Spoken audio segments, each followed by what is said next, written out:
Ada serigala, 2 ekor serigala, nampak kambing, itu dia makan dengan rakus. Tapi ada manusia melihat harta jauh lebih rakus daripada itu. Berapa banyak kasus orang rakus di muka bumi hari ini terhadap harta. Mobil punya.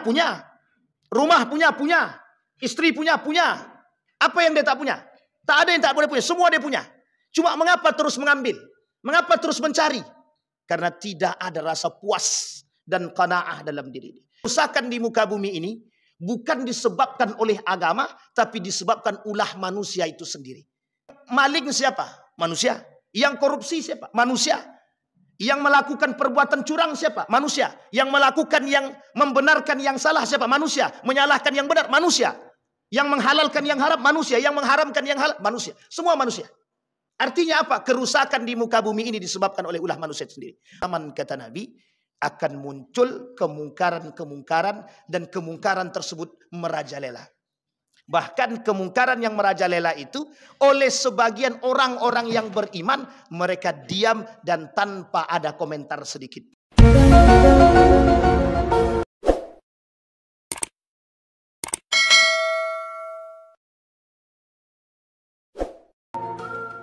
Assalamualaikum warahmatullahi wabarakatuh.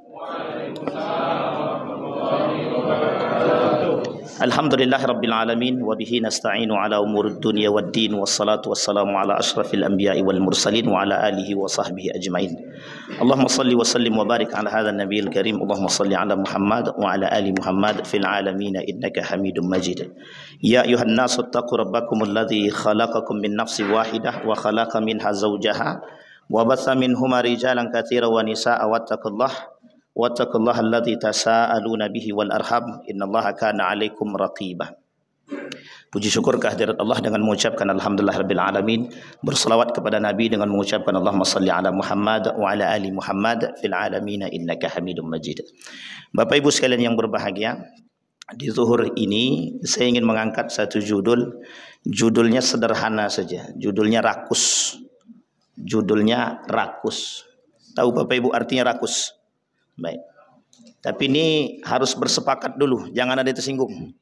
Karena kalau tersinggung nanti lain sakit hati ya, Wak. Maka banyak dosa kita. Saya minta maaf ini Bapak Ibu terlambat karena ada jenazah yang harus kita urus terlebih dahulu. Mudah-mudahan orang yang meninggal ini husnul khatimah dan mudah-mudahan diberikan tempat terbaik di sisinya. Amin ya rabbal alamin. Baik Bapak Ibu sekalian yang berbahagia. Oh, ini ngapain? Bapak Ibu sekalian yang berbahagia, kata rakus itu berkaitan erat dengan bulan puasa. Sangat berkaitan erat. Kaitan rakus ini dengan bulan puasa, nanti Bapak Ibu akan lihat. Jadi puasa itu, di akhir zaman itu puasa itu bukan iman. Puasa itu rakus. Jadi nanti ketika hendak berbuka puasa, itu nampak tuh manusia-manusia yang rakus tuh nampak. Mana yang betul-betul rakus tuh kelihatan. Jadi rakus di sini, kata Imam Al-Ghazali, rakus itu adalah salah satu penyebab daripada rusaknya dunia dan rusaknya iman. Kita ambil contoh. Orang yang rakus dengan makanan, itu kira-kira apa yang akan dia lakukan? Semua makan dia beli. Tapi kalau sudah makanan semuanya dibeli, yang dimakan berapa? Minum air putih, makan kurma, tak akan kemakan yang lain tuh. Ujung-ujungnya mubazir, tabzir. Ini hanya rakus dalam persoalan kecil dan sederhana dalam urusan puasa. Tapi ada urusan rakus yang lebih besar lagi. Dan itu rakus hari ini global. Namanya rakus global. Namanya. Rakus dalam bahasa Arab ada 2. Satu artinya tomak. Tahu tomak Bapak Ibu? Tomak itu tamak. Sudah dibahasa Indonesia kan? Tamak. Tamak itu cuma 2 karakternya. Satu pelit. Yang satunya lagi berlebihan, israf dengan segala sesuatu. Itu yang kedua. Kata lain daripada tamak atau rakus dalam bahasa Arab yang lain. Yang kedua namanya hirsun. Apa namanya hirsun? Hirsun itu artinya rakus. Tapi lebih berbahaya daripada tamak itu sendiri. Orang yang hirsun ini, itu saking rakusnya, itu akan menghalalkan yang haram. Akan menghalalkan yang haram. Akan membenarkan yang salah meskipun itu salah. Akan dia benarkan. Sehingga di akhir zaman itu tidak ada kebenaran. Yang ada pembenaran. Yang ada apa Bapak Ibu? Sampai di sini bisa dipahami Bapak Ibu. Kebenaran itu sulit kita temukan. Yang ada pembenaran. Sehingga kalimat pembenaran ini itu merusak. Kata Ustadz Samsudin Arif itu dalam kitabnya itu. Kata beliau dalam bukunya, persoalan pembenaran ini persoalan yang paling subhat di akhir zaman. Karena tidak tahu nih mana yang benar, mana yang salah. Yang ada pembenaran. Kalau pembenaran itu kira-kira yang salah bisa tidak dibenarkan? Kalau pembenaran yang salah bisa dibenarkan. Yang benar belum tentu benar. Kenapa? Karena sifatnya pembenaran. Kalau sudah pembenaran kaitannya dengan kepentingan. Maka kata para ulama, al-hirsu asyaddu minat tama. Hirsun itu, rakusnya dengan kalimat hirsun ini lebih parah daripada tamak itu sendiri. Ada orang tamak. Punya makanan tak mau dia kasih, itu tamak namanya. Tapi bukan hanya itu. Saking tamaknya makanan itu dikumpulkan. Nah, ini ada yang punya kerjaan begitu. Nampak makanan yang dia suka diambilnya, dikumpulkannya. Makanan apapun dikumpulkannya. Dikumpulkan. Ini tamak namanya. Tamak. Kalau ada orang datang meminta, tidak mau dia kasih. Nanti habis. Nah, ini namanya tamak. Tapi ada yang lebih berbahaya daripada kasus tamak ini. Namanya hirsun. Nah hirsun ini, kata Nabi, madhi'bani. Tidak ada yang lebih berbahaya, kata Nabi, madhi'bani arsala ilaihima ghanamun bi'aqsada biha min al-hirsu alal mali. Tidak ada yang lebih berbahaya rakusnya. Orang yang terjangkit penyakit rakus, kata Nabi, tidak sangat berbahaya. Sangat berbahaya. Lebih berbahaya daripada serigala yang diserahkan kepada kambing.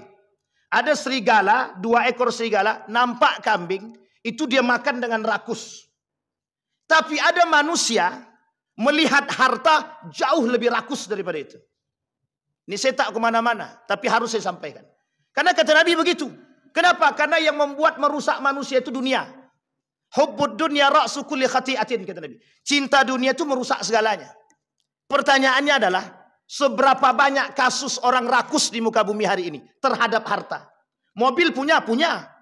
Rumah punya. Istri punya. Apa yang dia tak punya? Tak ada yang tak boleh punya. Semua dia punya. Cuma mengapa terus mengambil? Mengapa terus mencari? Karena tidak ada rasa puas dan qanaah dalam diri. Dan ini merusak. Apa yang dia rusak? Iman dia. Apa yang dia rusak? Segala hal yang dia rusak. Orang seperti ini, itu akan merusak dunia. Maka kata Allah dalam Al-Quran, kerusakan di muka bumi ini bukan disebabkan oleh agama, tapi disebabkan ulah manusia itu sendiri. Kenapa demikian Ustaz? Iya memang begitu. Yang maling siapa? Manusia. Yang korupsi siapa? Manusia. Yang melakukan perbuatan curang siapa? Manusia. Yang melakukan yang membenarkan yang salah siapa? Manusia. Menyalahkan yang benar? Manusia. Yang menghalalkan yang haram? Manusia. Yang mengharamkan yang halal? Manusia. Semua manusia. Artinya apa? Kerusakan di muka bumi ini disebabkan oleh ulah manusia sendiri. Pertanyaannya, mengapa manusia melakukan kerusakan itu? Ini kembali kepada poin kita. Karena manusia hari ini memandang kesalahan itu sebagai satu hal yang biasa. Aku tidak sholat, tidak apa-apa, yang penting kan aku puasa. Sekarang saya tanya Bapak Ibu, penting mana? Puasa atau sholat? Penting mana? Puasa atau sholat? Nah, sekarang kita buat pertanyaan baru. Lebih baik sholat tapi tidak puasa, atau puasa tapi tidak sholat? Lebih baik mana? Lebih baik mana? Sekarang saya balik lagi. Lebih baik mana? Hidup sederhana tidak korupsi daripada hidup kaya tapi korupsi. Hidup mana? Berat Pak pilihannya kan? Berat. Ini kasus Pak. Kasus. Indonesia ini sedang darurat begitu. Indonesia sedang darurat. Kalau orang manusia yang mengaku beriman tak sadar dengan kondisi seperti ini, jangan ngaku beriman. Kalau ada orang beriman, ngaku dia beriman, sholat 5 waktu, puasa dia, zakat dia, tapi masih korupsi, bukan orang beriman. Karena kunci orang beriman itu di sholatnya, Pak. Kunci orang beriman itu di sholatnya. Lah kalau dia tidak sholat gimana? Sekarang saya tanya, mending mana? Mending puasa tapi tak sholat, atau mending sholat tapi tidak puasa? Mesti pilihannya yang ketiga. Mending sholat dan kalau orang tak sholat, Bapak Ibu sekalian yang berbahagia. Bapak Ibu rajin zakat, rajin puasa, rajin sedekah. Tidak ada gunanya di hadapan Allah. Itu semua tidak ada kalau tak sholat. Tidak ada gunanya. Karena penyakit kita hari ini, kata Syamsuddin Arif itu, penyakit umat manusia hari ini, itu penyakit mendingan. Tidak apa-apalah aku tidak sholat. Yang penting aku kan udah puasa. Mending aku bisa puasa. Ini kalimat mendingan. Kalimat mendingan ini kalimat penyakit yang merusak. Sehingga ini terbebani pada diri kita hari ini, Bapak Ibu. Apa yang terjadi dengan kita hari ini? Ini penyebab. Jauhnya manusia daripada iman, merusak segalanya. Maka kuncinya apa? Kembali kepada iman. Kembali kepada iman. Kenapa banyak terjadi LG? Kenapa banyak terjadi orang-orang minum khamar? Mohon maaf tuh, minum-minuman khamar itu banyak hari ini tak mau lagi tertutup. Jualannya terbuka saja. Mereka jualan bir bintang, terbuka. Kenapa? Karena orang kita diam semua. Sebanyak ini orang yang tahu akan keharaman minuman keras, tidak ada tuh yang menegur satupun. Kenapa kita tak berani menegur? Takut. Nanti kalau kita tegur, masalah. Semua orang beriman diam, kemungkaran merajalela. Itu kenapa perzinahan merajalela begitu. Kenapa? Karena kita diam dengan perzinahan itu. Kita diam dengan kemungkaran. Kita diam dengan perzinahan. Kita diam dengan orang minum khamar. Orang minum khamar terang-terangan. Hari ini kita begitu. Makanya Bapak Ibu sekalian yang berbahagia, mengapa pentingnya pembentukan karakter. Nah, bulan suci Ramadan itu tujuannya membentuk karakter. Kalau cuma sekedar menahan haus dan lapar, itu semua orang bisa, Pak. Tapi yang terpenting itu bukan haus dan lapar. Bagaimana menahan tangan ini untuk tidak mengambil haknya. Ini bukan hakku, kalau aku ambil bahaya. Bapak Ibu bayangkan 1 triliun bisa menghidupi berapa banyak orang miskin. Lah kok bisa satu manusia mengambil 1 triliun? Itu apa? Dalilnya apa? Ketidakpuasan.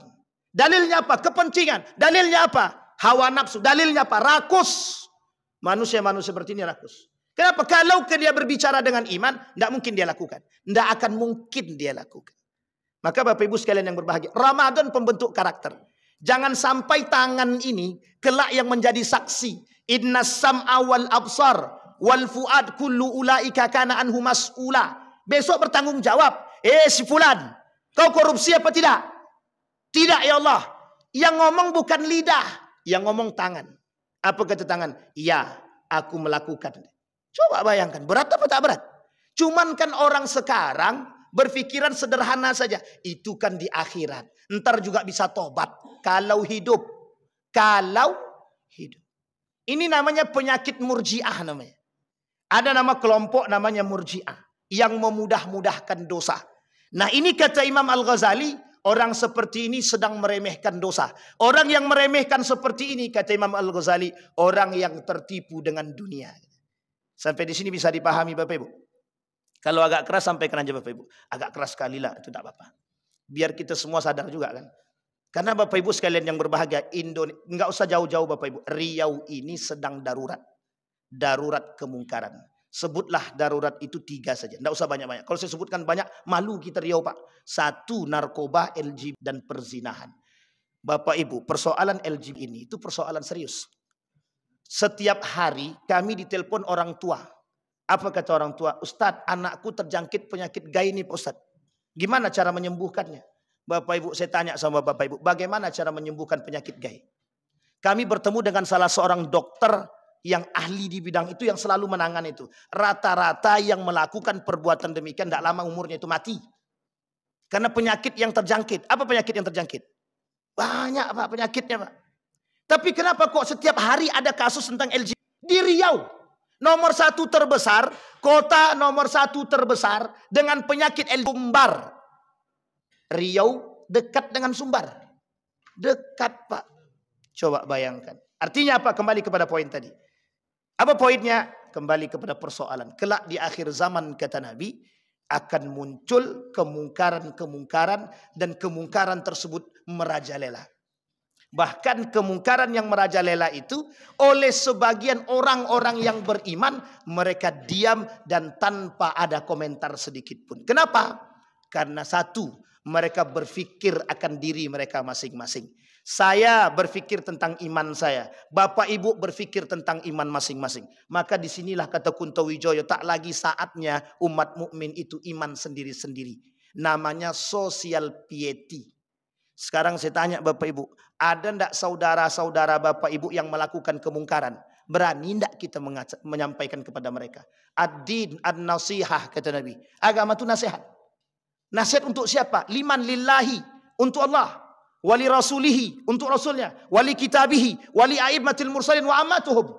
Untuk semuanya. Jadi kita berhak menasihati. Wajib bagi umat muslim menasehati sesama muslim. Hukumnya wajib. Lah kalau atasan melakukan salah, wajib tak kita ingatkan? Kalau bawahan melakukan kesalahan, wajib tak diingatkan? Yang jawab cuma sedikit. Sisanya agak ragu-ragu untuk jawab nih. Wajib apa tidak? Berani tak yang bawah mengingatkan yang atas? Yang atas mengingatkan yang bawah? Oh, berani banget. Kan begitu. Nah, Bapak Ibu sekalian yang berbahagia, itu poin yang pertama. Yang kedua dari hadis akhir zaman. Karena kemarin kita pernah bahasnya akhir zaman. Hadis yang kedua. Apa kata Nabi pada hadis yang kedua? Kelak akan muncul di akhir zaman yang kuat memakan yang lemah. Yang lemah tertindas dengan yang kuat. Ini bukan singgung menyinggung. Tapi ini keadaan kata Nabi. Apa kata Nabi? Ya Aisyah, qaumuka asra ummati bi lihaqan. Qalat falamma jalasa qultu ya Rasulullah, ja'alani Allah fuadaka laqad dakhalta wa anta taqulu kalaman ma dzakaraka wa ma huwa taz'umu anna qaumi asra ummatak bika lihaqan. Kelak kata Nabi akan muncul golongan yang kuat memakan yang lemah tertindas dengan yang kuat. Sekarang kita lihat. Kita lihat Bapak Ibu. Kita berbicara hukum. Siapa yang kuat hari ini tentang hukum? Yang punya duit. Yang punya duit akan kuat dengan hukum. Yang tak punya duit. Nenek-nenek maling ayam. Maling ayam. Berapa penjaranya? 5 tahun. Koruptor berapa triliun? 6 tahun. Bedanya apa? Ada lagi yang lebih berbahaya. Nenek-nenek maling sendal. Maling sendal. 5 tahun penjara. Koruptor 500 miliar. Berapa penjaranya? 1 tahun. Itu kira-kira apa maksudnya? Tidak usah Pak pakai maksud-maksudan Ustaz. Memang begitu keadaannya. Artinya apa? Yang kuat. Orang yang punya duit hari ini akan menindas yang lemah. Apa kata mereka? Kami punya duit. Kami punya kuasa. Mau apa kalian? Yang lemah tak bisa berbuat apa-apa. Akhirnya apa? Mau tak mau ngikut. Begitulah keadaan kita hari ini. Yang kuat akan memiskinkan yang lemah. Dan melemahkan para yang lemah, yang tak kuat. Artinya apa? Kalau kita hari ini mengaku beriman kepada Allah, kembali kepada poinnya Pak. Kembali kepada poinnya. Apa poin kita hari ini? Memperkuat keimanan kita. Kita orang beriman, tidak mungkin orang beriman itu memakan yang lemah saudara. Tak mungkin. Tidak mungkin Pak. Maka saya katakan Bapak Ibu sekalian yang berbahagia, saya cuma mengutip pernyataan Ihsanuddin Nursi. Apa kata Ihsanuddin Nursi, pengamat politik internasional Indonesia? Kemiskinan hari ini itu dibuat. Apa artinya Bapak Ibu? Dibuat. Kalau dibuat itu berarti apa tujuannya? Jadi memiskinkan manusia. Cuma 2 tujuan Yahudi Bapak Ibu. Dalam kitab, dalam buku ensiklopedia Yahudi, cuma 2 tujuan Yahudi. 1 memiskinkan, yang kedua mempunahkan. Jadi Bapak Ibu cerna baik-baik kalimat 2 ini. Kata Yahudi cuma 2 tujuan kami di muka bumi ini. 1 memiskinkan, yang kedua mempunahkan. Artinya apa? Kata Ustadz Mustafa Umar, Dr. Mustafa Umar, tujuan Yahudi itu cuma 1. Kata dia. Apa itu? Membuat manusia di muka bumi ini yang populasinya banyak jadi sedikit. Artinya apa? Punah. Kenapa harus dipunahkan? Ada alasan. Itu alasannya kaum Yahudi Pak. Sampai di sini bisa dipahami Bapak Ibu. Ini sampai jam berapa Pak? Kalau sudah selesai bilang, kalau saya tak lihat jam. Nanti sampai jam 2 kita. Cukup? Kata abang ini baru pembuka gitu deh. Baik. Kembali kepada poin tadi Bapak Ibu sekalian yang berbahagia. Artinya apa? Kata Nabi menasihatkan kepada kita semua. Nabi bilang begini dalam hadisnya. Kata Nabi kepada Ibnu Abbas, "Kuntu khalfan Nabi sallallahu alaihi wasallam." Kata Nabi, ya ghulam, ihfazillah yahfazka. Hei anak Bani Adam, hei Ibnu Abbas, hei anak muda, kata Nabi, ihfazillah yahfazka. Jaga oleh kalian nilai agama. Tidak mencuri, tidak menyakiti, tidak berbuat dosa. Itu nilai agama yang harus kita jaga. Bapak Ibu sekalian yang berbahagia. Orang berpuasa ini Bapak Ibu. Orang berpuasa. Itu dalam kitab Takriratus Sadida karangan Habib Hasan Al-Qaf itu ada 12 poin yang merusak amal ibadah dia. Dia puasa tapi tak ada guna sama sekali. Rubba sha'imin laisa lahu min siyamil ju' wal atas. Dia cuma puasa lapar saja. Dia tak ada gunanya. Satu di antaranya itu zalim, Pak. Satu yang zalim. Satu di antaranya adalah zalim. Zalim ini itu kalau diartikan panjang. Makanya orang sebelum masuk Ramadan bermaaf-maafan, tahu tujuannya. Yang masih punya sakit hati dan masih menyakiti orang, itu tidak ada gunanya puasanya sama sekali. Sama sekali tidak ada gunanya. Jadi cuma dapat capeknya saja. Dalam kitab itu cuma 2 Pak pembahasannya. Mubtil, muhbitat. Mubtil yang membatalkan puasa, makan minum. Sementara yang membatalkan ibadah puasa, pahalanya 12. Lebih banyak daripada mubtilat yang membatalkan. Nah kata Nabi, bulan suci Ramadan pembentuk karakter. Makanya disebut dengan oleh Hasan Al-Banna, kata Hasan Al-Banna, bulan Ramadan sahrut tarbiyah, bulan pembentuk karakter. Lah kalau setelah bulan Ramadan masih kembali kepada asarnya, masih kembali kepada kebiasaannya, masih kembali kepada habitatnya, berarti tidak ada gunanya puasanya. Apa habitatnya? Menyakiti orang, menzalimi orang, perbuatan-perbuatan yang tidak disukai oleh Allah. Bapak Ibu sekalian yang berbahagia, ini poin. Kata Nabi, ihfazillah yahfazka. Dan itu bagian daripada nilai agama. Tapi kan tidak mungkin kita jaga Allah. Betul, kita tidak jaga Allah. Kita yang kita jaga itu nilai agama. Nilai agama. Anda sholat, ada nilainya dari sholat itu. Inna salata tanha 'anil fahsya'i wal munkar. Orang sholat mencegah perbuatan keji dan mungkar. Pertanyaannya, aku pelaku kemungkaran. Loh kalau sholat, harusnya sholatnya bisa mencegah perbuatan itu. Kata Abdurrahman Siddiq Al-Banjari, kalaulah dia sholat tapi tidak mampu merubah perbuatan kemungkaran yang dia lakukan, berarti sholatnya nggak ada gunanya. Sholatnya nggak benar. Maka Bapak Ibu jangan mengaku beriman kalau sholat kita tidak benar. Jangan mengaku beriman kalau kita puasa tapi kita tidak sholat. Karena pembahasan sholat ini oleh ulama panjang sekali. Bahkan Allah sebutkan dalam Al-Quran, orang yang sengaja meninggalkan sholat, nerakanya jahanam. Kalau cuma lalai, kata Ibnu Katsir, meninggalkan sholat, nerakanya neraka sakor. Itu lalai itu. Orang lalai meninggalkan sholat, lalai dengan sholat, nerakanya sakor. Ibnu Katsir. Sengaja meninggalkan sholat, nerakanya jahanam. Kenapa kok jahanam? Karena orang munafik saja, yang tidak sholat cuma subuh dengan isya, kategorinya munafik. Orang munafik nerakanya mana? Jahanam. Innal munafiqina wal kafirina innallaha jami'al munafiqina wal kafirina fi jahannam jami'an. Sampai di sini bisa dipahami Bapak Ibu? Cukup aman atau tak aman? Aman ya Bapak Ibu ya. Artinya Bapak Ibu kata Nabi, kembali kepada jaga nilai agama, niscaya Allah akan menjagamu. Ada kalimat selanjutnya Bapak Ibu, jaga oleh kalian nilai agama. Ihfazillah, ini kalimat yang harus kita lingkari terakhir sebelum kita tutup. Ihfazillah tajid tujahak. Jagalah olehmu nilai agama, apapun yang kalian minta aku kasih. 968 triliun. Kalau meminta kepada Allah pasti Allah kasih. Cuman mintanya tidak kepada Allah, minta kepada manusia. Mintanya kepada manusia. Kalau kita minta kepada manusia, kata Buya Hamka, syirik modern. Nah, ini kalau udah syirik modern ini babnya panjang. Nah, sampai di sini paham Bapak Ibu ya. Sekali saja kita terlintas dalam otak kita bahwa kita bisa meminta kepada manusia, berarti kita sudah menduakan Tuhan. Kalau kita sudah menduakan Tuhan, berarti tandanya kita sudah melakukan kesyirikan. Saya kira itu saja Bapak Ibu. Ada pertanyaan? Mesti tidak ada. Ada pertanyaan Bapak Ibu? Aman? Yakin? Baik Bapak Ibu sekalian yang berbahagia. Sebelum kita tutup, mari sama-sama kita berdoa kepada Allah. Mudah-mudahan apa yang kita sampaikan di zuhur hari ini bisa bermanfaat bagi kita, bisa semakin memperkuat iman kita, bisa semakin membuat kita atau menjadikan kita orang-orang yang betul-betul beriman di bulan suci Ramadan.